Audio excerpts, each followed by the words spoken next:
पहला वीडियो में मैंने बताया कि प्राचीन भारत का इतिहास क्या है, इतिहास क्यों पढ़ते हैं हम लोग और इतिहास का महत्व क्या है।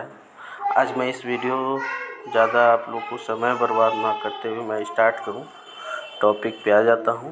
अभी हम इस वीडियो में सेकेंड वीडियो ये मेरा है, पहला वीडियो भी अपलोडेड है, आप उसको देखिए। दूसरा वीडियो में इसमें हम आपको बताएंगे कि जो हमारा स्रोत है, इतिहास का स्रोत है, वो दो तरह से मिलते हैं। पहला है साहित्यिक स्रोत है और पुरातात्विक स्रोत है।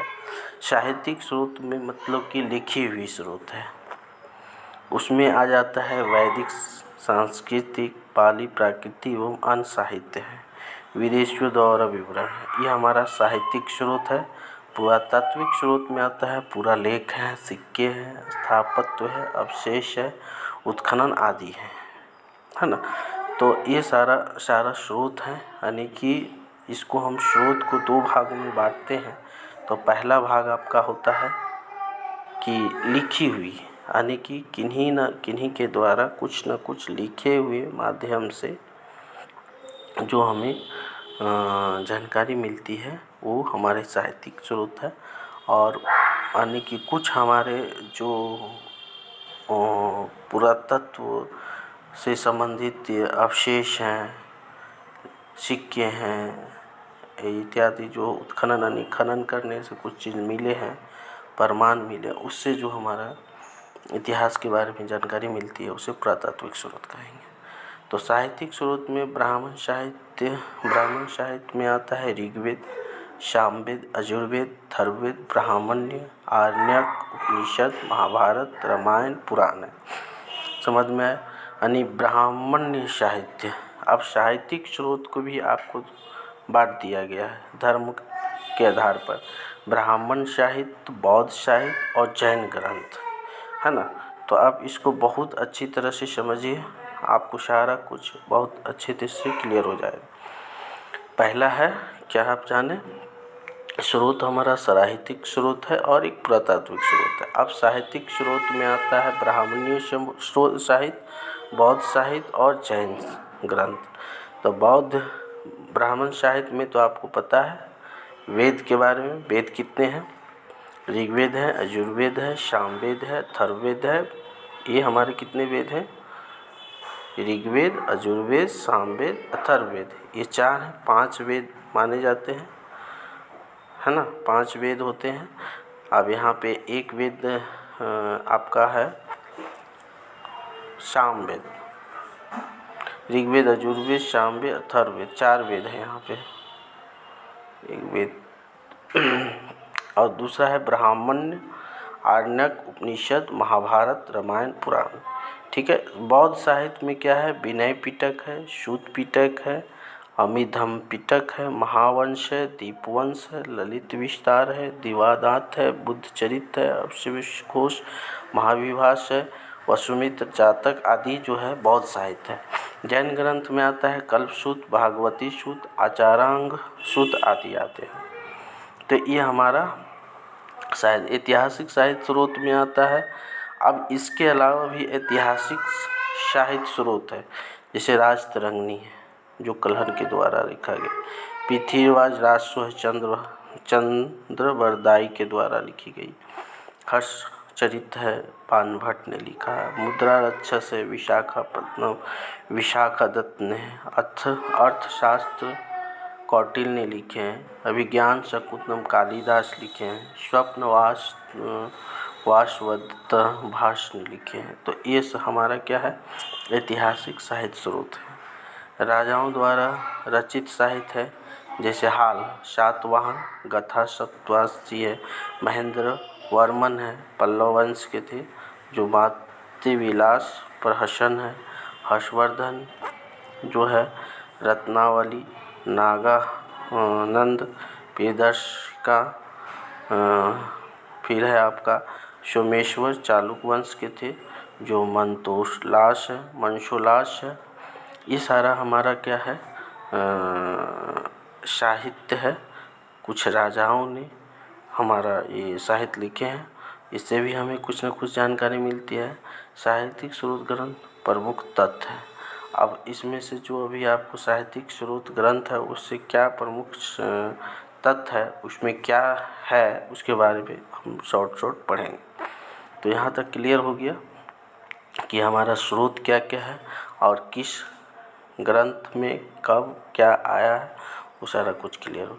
अब जैसे कलहन की राजतरंगिणी जो संस्कृत भाषा में है पहली बार ऐतिहासिकता की झलक इसी ग्रंथ से मिलती है। यानी कोई पूछेगा राजतरंगिणी जो है, क्वेश्चन इस तरह से पूछता है राजतरंगिणी किनके द्वारा लिखी गई है, तो कलहन के द्वारा। कौन सी भाषा में है, तो संस्कृत भाषा में है।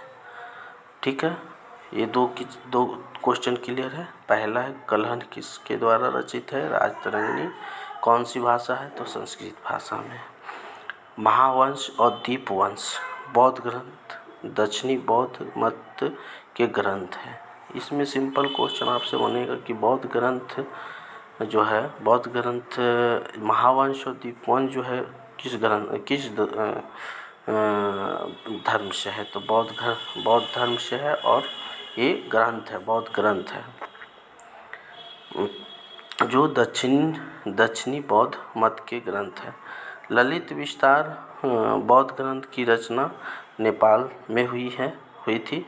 पाणिनि ने पहले संस्कृत व्याकरण अष्टाध्यायी की रचना की थी। इसमें मौर्य काल के सामाजिक जीवन का वृत्तांत मिलता है। पतंजलि ने महाभाष्य की रचना की जो कि पाणिनि के अष्टाध्यायी पर आधारित है। ऐतिहासिक महत्व के प्रथम ग्रंथ की रचना हर्ष के दरबारी कवि वानभट्ट ने हर्षचरित के रूप में की है। अर्थशास्त्र जो कौटिल्य यानी चाणक्य विष्णुगुप्त ने लिखी है, मौर्यकालीन राज्य व्यवस्था का चित्रण करती है। ठीक है, तो ये अभी आपको क्लियर हुआ कि हमारा जो साहित्य स्रोत ग्रंथ है उसमें क्या है, अर्थशास्त्र क्या है और कलहन क्या है, कलहन द्वारा रचित राजतरंगिणी क्या है, ललित विस्तार क्या है, पाणिनि क्या है, पतंजलि की महाभाष्य क्या है, ये सारा कुछ अभी आपको देखने को मिला। अब नेक्स्ट जो हमारा होगा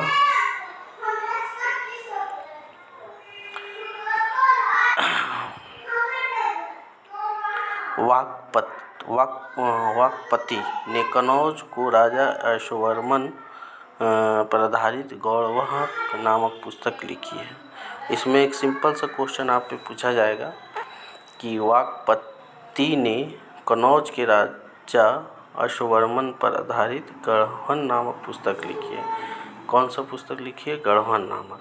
विभिन्न राजाओं के जीवन पर आधारित कुछ अन्य रचनाएं हैं, जैसे हेमचंद्र का कुमारपाल चरित, न्यायचंद का हमीर काव्य, पद्मगुप्त का नव शाह संचित, विलाल को भोज ग्रंथ आदि है। तमिल में लिखी राजकीय जीवन चरित्रों में से नंदीकलंबकम पल्लव शासक नंदीवर्मन द्वितीय की प्रशस्ति है। यानी कि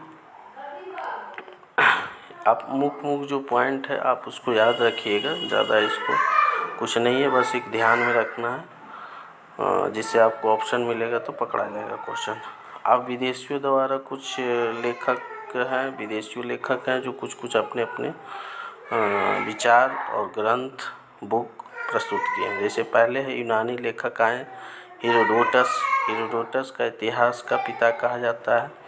इन्हें हिस्टोरिका नामक पुस्तक की रचना की। यानी कि इतिहास का पिता इसलिए कहा जाता है कि इसने हिस्टोरिका में ये सिस्टमेटिक ढंग से वर्णन किए हैं। वो तो सीधा सा आपको याद रखना है कि इतिहास का पिता हेरोडोटस के कहते हैं, जो हिस्टोरिका नामक पुस्तक लिखी है। मेगास्थनीज जो है यूनानी लेखक है। मेगास्थनीज सेलुकस के राजदूत के रूप में चंद्रगुप्त मौर्य के दरबार में आया था। इंडिका की रचना की, तो इंडिका की रचना मेगास्थनीज की और हिस्टोरिका की रचना हेरोडोटस ने किया। ठीक है, लेकिन एक अज्ञात यूनानी लेखक ने ईस्वी सन की पहली सदी में भारतीय बंदरगाहों, प्राकृतिक स्थिति व व्यापार पर से अपनी रचना करिकुलम ऑफ द यूनिवर्सिटी लाल सागर का विवरण में मिला। टॉलमी आए जो ज्योग्राफी लिखे, स्ट्रॉबी आए मेगास्थनीज के विवरण को काल्पनिक माना, रोमन लेखक आए प्लिनी आए, चीनी विवरण फाहियान आए, इस तरह से वेनसोंग आए। ठीक है, जो वेनसोंग आए वह हर्षवर्धन के समय 629 में भारत आया और CU की रचना की। वाटसन के अनुसार यह भारत के टू अर्धचंद्राकार नाम देता है। ठीक है, सिंह यह 7वीं शताब्दी में भारत आया और नंदना और विक्रमशिला विश्वविद्यालय का वर्णन किया है। ठीक है, अरबी लेखक आए, सुलेमान आए, अलबुरीनी आए, है ना, तो ये सारे हमारे लेखक आए। ठीक है, पुरातात्विक स्रोत में आए, पुरातात्विक स्रोत में अभिलेख आए, सिक्के, स्मारक मूर्तियाँ, चित्रकला, भौतिक अवशेष, मृदभांड, आभूषण आदि आते हैं। सर एलेक्जेंडर कनिंघम को भारतीय पुरातत्व शास्त्र का पितामह कहा जाता है। इतिहास का पिता हेरोडोटस को कहेंगे और पुरातत्व शास्त्र का पितामह एलेक्जेंडर कनिंघम को कहते हैं। ठीक है, यहाँ कोई क्लियर। फिर शब्दावली है जो अभिलेख, यानी कि अभिलेख जो लेख मुहर, प्रस्तर स्तंभों, स्तूपों, चट्टानों और ताम्रपत्रों पर मिलते हैं उन्हें अभिलेख कहते हैं। फिर से समझिए, अभिलेख किसको कहेंगे? जो लिखा हुआ स्रोत है, लिखित स्रोत कहाँ मिलता है? तो वो मोहर पे मिलेंगे, प्रशस्ति पत्र। ठीक है, तो अभी हम लोग जान रहे थे जो लेख मोहर, स्तंभों, स्तूपों, चट्टानों और ताम्रपत्रों पर मिलते हैं उन्हें अभिलेख कहते हैं। अभिलेख क्लियर है। एपिग्राफी अभिलेख के अध्ययन को ठीक है, एपिग्राफी अभिलेख के अध्ययन को पुरालेख शास्त्र एपिग्राफी कहते हैं। पेलीग्राफी क्या है? अभिलेख और दूसरे प्राचीन हस्त दस्तावेज की प्राचीन तिथि को अध्ययन को पुरातत्वशास्त्र एपिग्राफी कहते हैं। ठीक है, तो ये अभी आपने इतना जान लिया। इसी तरह से दूसरा क्या है? न्यूमिस्मेटिक्स सिक्कों के अध्ययन को मुद्रा शास्त्र कहते हैं। मुद्रा शास्त्र को ही न्यूमिस्मेटिक्स कहते हैं। ठीक है, तो ये जो आपको 4 पॉइंट है, अभिलेख, एपिग्राफी और पोलियोग्राफी। अभिलेख जहाँ जो लिखित स्रोत है, लिखित स्रोत कहाँ लिखा गया है? तो प्रशस्तंभों, स्तूपों, चट्टानों और ताम्रपत्रों पर। एपिग्राफी कहाँ किसे कहेंगे? तो अभिलेख के अध्ययन को पुरालेख शास्त्र या एपिग्राफी कहते हैं। पेलीग्राफी अभिलेख या दूसरे प्राचीन दस्तावेजों की प्राचीन तिथि के अध्ययन को पुरातत्वशास्त्र। ठीक है, सिक्के क्या हैं? तो भारत के प्राचीन सिक्के पंचमार्क या हस्त सिक्के कहलाते थे। साहित्य में इस सिक्कों को कांस्यार्पण कहा जाता है। पुराने सिक्के तांबे, चांदी, सोने और शीशे से बनाते थे। आरंभिक सिक्कों के कुछ प्रतीक मिलते थे, पर बाद में सिक्कों पर राजाओं और देवताओं के नाम और तिथियां लिखित मिलती थी। सोने के लिखित सिक्के सर्वप्रथम कुषाण राजाओं ने जारी किए थे। गुप्त शासकों ने सबसे अधिक सोने के सिक्के जारी किए। समुद्रगुप्त ने एक सिक्के पर बीना बजाते हुए दिखाया गया है। सातवाहन ने शीशे के सिक्के जारी किए।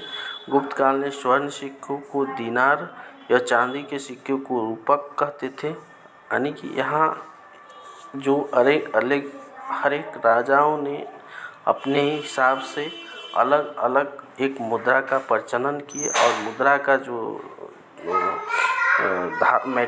मटेरियल था वो अलग अलग चीज़ों को बनाने का काम किए, है ना। तो इसी तरह से अभिलेख, ये सिक्के होंगे। दूसरा हमारा है अभिलेख। अभिलेख भी बहुत सारे मिले हैं। अभिलेख मोहरों और प्रस्तरतंतु, चट्टानों और ताम्रपत्रों में मिलते हैं। यह मंदिर की दीवारों और ईंटों या मूर्तियों पर भी मिलते हैं। अभिलेख के बारे में तो क्लियर है। ये जो होता है लिखित स्रोत कहाँ लिखे रहते हैं? तो चट्टानों पे, प्रस्तर स्तंभों पे और ताम्रपत्रों पर मिलते हैं और मंदिरों के दीवारों पे, ये सारे जगहों पे लिखित स्रोत होंगे, ये अभिलेख कहते हैं। तो सबसे अधिक अभिलेख मैसूर संग्रहालय में संग्रहित है। अभी जो सबसे ज़्यादा लिखित स्रोत हैं वो कहाँ मिलेगा, कौन सा म्यूजियम में मिलेगा, तो मैसूर में मिलेगा। मौर्योत्तर गुप्त काल के अधिकांश अभिलेख कार्पस्य इंस्क्रिप्शनल इंडिकेरम नामक ग्रंथ से संकलित है। अभिलेख के प्रमुख लिपियां हैं। अब जो भी अभिलेख था अलग अलग लिपि में लिखे गए थे। प्राकृति लिपि में था, ब्राह्मणी लिपि में था, खरोष्टी लिपि में था, यूनानी या आरामाइक लिपि में था, है ना। तो इस तरह से अलग अलग लिपियों में थे। जैसे अभी आप हिंदी पढ़ रहे हैं तो देवनागरी लिपि है, इंग्लिश पढ़ रहे हैं तो रोमन लिपि है। उसी तरह से उस समय का जो भी अभिलेख होते थे, जिस रूप में लिखा जाता था, उसका एक लिपि तय किया गया था कि कुछ प्राकृति होते हैं, ब्राह्मणी होते हैं, खरोष्टी होती है, यूनानी होते हैं। तो आरंभिक अभिलेख प्राकृत भाषा में है। अशोक के शिलालेख ब्राह्मणी लिपि में है। यह लिपि बाएं से दाएं लिखी जाती है, ठीक है, बाएं से दाएं लिखी जाती है। खरोष्टी लिपि है। अशोक के कुछ शिलालेख खरोष्टी लिपि में है जो दाएं से बाएं लिखे जाते हैं। हम लोग कहाँ से लिखते हैं, हम लोग क्या करते हैं, बाएं से दाएं लिखते हैं, ठीक है। यूनानी एवं आरामाइक लिपि है। पाकिस्तान एवं अफगानिस्तान में अशोक के शिलालेख में इन लिपियों का प्रयोग हुआ है। समझ में आई बात। 14वीं सदी में फिरोज शाह तुगलक को अशोक के 2 शिलालेख मेरठ एवं टोपरा हरियाणा में मिले, जिन्हें दिल्ली लाया गया। 1837 में जेम्स प्रिंसेस ने इस शिलालेख की ब्राह्मणी लिपि का सर्वप्रथम पठा। अब यहाँ देखिए कि 1937 में जेम्स प्रिंसेस ने इन शिलालेखों की ब्राह्मणी लिपि को सर्वप्रथम पठा। अब भाई पूरा अभिलेख तो आपको मिल गया, बट उसको पढ़ने के लिए आदमी चाहिए। तो सबसे पहले पढ़ने वाले जो ब्राह्मणी लिपि को पढ़ने वाले थे, जेम्स प्रिंसेप पढ़े थे 1837 ईस्वी में। महत्वपूर्ण अभिलेख एवं उनके शासक। अब कुछ शासक आए, उसका अभिलेख है। जैसे समुद्रगुप्त गुप्तवंश के थे, उसने प्रयाग प्रशस्ति इलाहाबाद में। रुद्रदामक शक वंश के थे, जो जूनागढ़ अभिलेख है, गुजरात में पड़ता है। स्कंदगुप्त है, मित्री स्तंभ लेख गाजीपुर में है। खारवेल यानी कलिंग शासक थे, हाथी गुफा अभिलेख है। पुलकेशिन यहोल अभिलेख, राजा भोज ग्वालियर प्रशस्ति मध्य प्रदेश में है। फिर विजय सेन देवपाड़ा अभिलेख, हर्षवर्धन मधुबन या बांसखेड़ा अभिलेख, हर्षवर्धन मंदसौर प्रशस्ति, गौत लक्ष्मी नासिक अभिलेख है। आप इसको ध्यान में रखना है कि कौन सा अभिलेख कौन सा शासक क्या लिखे हैं, ठीक है। अभिलेख विशिष्ट तथ्य है। जैसे रुद्रदामन का जूनागढ़ अभिलेख संस्कृत भाषा में जारी प्रथम अभिलेख माना जाता है। पुलकेशिन द्वितीय का यहोल अभिलेख इसके दरवाजी कवि रविकृति द्वारा रचित है। अशोक के प्रयाग समलेख में कारुवाकी और तिवर का उल्लेख मिलता है। समुद्रगुप्त के प्रयाग प्रशस्ति की रचना उसके संधि विग्रह रिवेंस ने किया था। इस तरह से जो भी अभिलेख है आप उसको पढ़िए, समझिए, और करना कुछ नहीं है। एक बार जो डार्क में लिखी गई है उसको आप ध्यान से 2 बार 3 बार रिवीजन कर लीजिए, ठीक है। अब क्या है, भानुगुप्त के एरन अभिलेख में सर्वप्रथम सती प्रथा यानी गोपराज नामक सैनिक की पत्नी का लिखित साक्ष्य प्राप्त होता है। चंद्रगुप्त के उदयगिरी गुहा लेख के अनुसार उसका उद्देश्य संपूर्ण पृथ्वी को जीतना था। तुमन अभिलेख के कुमारगुप्त वन को शरदकालीन मौसम सूर्य की तरह बताया गया है। स्कंदगुप्त के भीतरी अभिलेख के हुनों के आक्रमण का उल्लेख मिलता है। मंदसौर अभिलेख में सुवर्धन का जनेंद्र कहा गया है। चंद्रगुप्त द्वितीय के विजयों का वर्णन मेहरौली लौह स्तंभ लेख में मिलता है। यानी आपको ये सारा जो अभिलेख में कुछ न कुछ ऐतिहासिक घटनाएं हैं जो बताया है। फिर विदेशी अभिलेख आए, जैसे बोगाज कोई, एशिया माइनर मध्य प्रदेश में है। हेलियोडोरस यूनानी राजदूत थे। प्राचीन भारतीय इतिहास के आधुनिक लेखक 1700 में मनुस्मृति का अंग्रेजी अनुवाद एक कोड ऑफ जेंटू लॉज के नाम से कराया गया। सर विलियम्स जोन्स विल्किंस वेंसेल अर्थात स्मिथ ब्रिटिश, इस तरह से सभी लोग अपना अपना। फिर है महत्वपूर्ण रचना एवं लेखक। विज्ञानेश्वर लेखक का नाम है और उसका रचना क्या था। जैसे विज्ञानेश्वर है मिताक्षरा, जीमूतवाहन, दायभाग, कालिदास, अभिज्ञान शकुंतलम, मालिकाग्निमित्रम, रघुवंश, ये सब। अभिज्ञान शकुंतलम तो बहुत बार पूछा गया एग्जाम में कि अभिज्ञान शकुंतलम की रचयिता कौन है, तो कालिदास है। मुद्रा राक्षस्य और ये देवी चंद्रगुप्त के अभिलेख है जो है रचना किसकी है, विशाखदत्त की है। शूद्रक का है, शूद्रक का हो गया मुष्कटिकम, है ना। वानभट्ट के हर्ष चरित्र है। विक्रमादेव चरित्र जो है आपका विल्हन का है। तो आप इसमें से जो मेन क्या, यदि आप इसमें से 25% या 50% याद कर लेते हैं तो भी अच्छी बात है। बाकी आप एक बार 2 बार रिवीजन करेंगे तो मैटर याद होगा। इसी तरह से पंचतंत्र की रचयिता कौन है, विष्णुगुप्त है।